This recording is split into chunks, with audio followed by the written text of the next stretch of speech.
تو آج کی جو ہماری کلاس ہے وہ قصیدے کے حوالے سے ہے، اور آج ہم لوگ بات کریں گے محسن کاکو روی کی بات اور منیر شکو آبادی کے بارے میں بات۔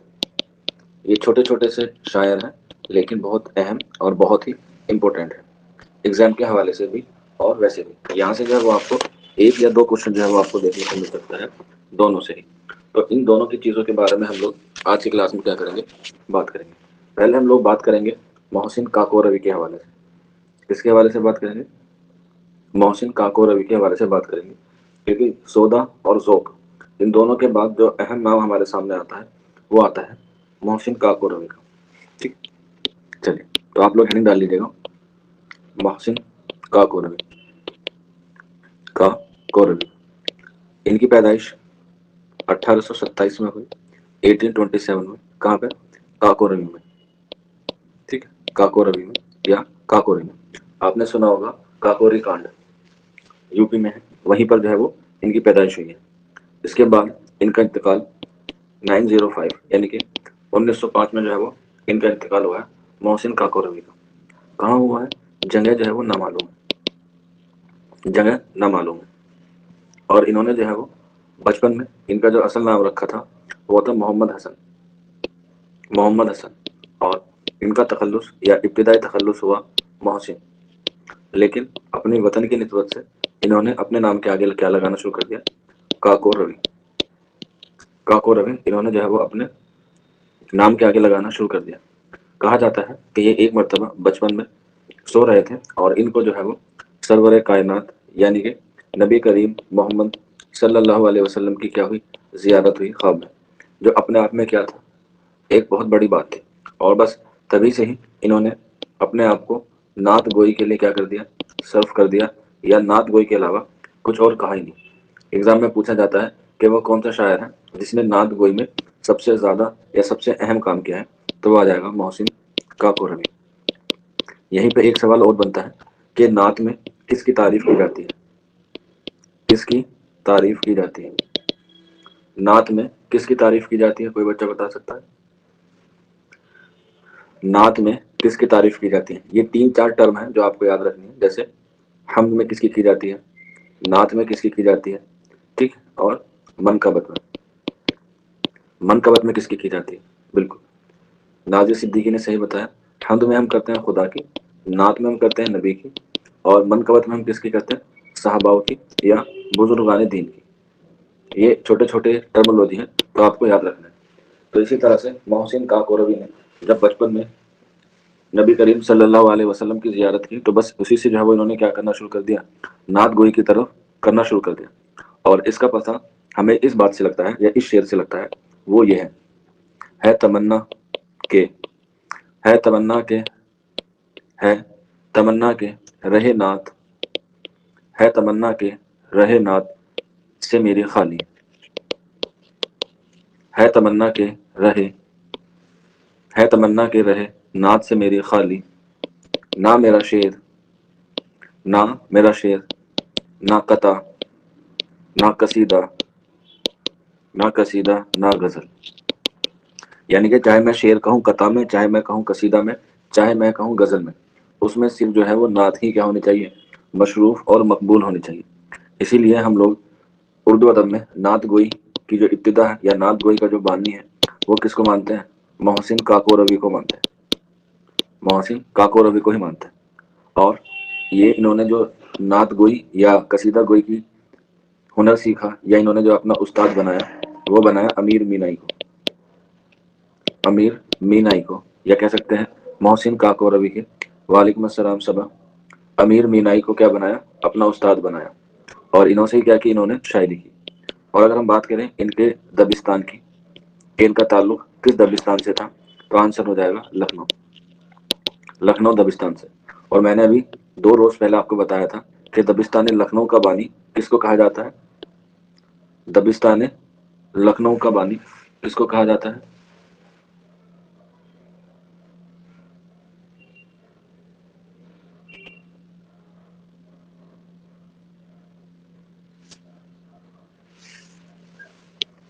بالکل، امام بخش ناسک کو کہا جاتا ہے۔ ویری گڈ، شاباش۔ اگر ہم بات کریں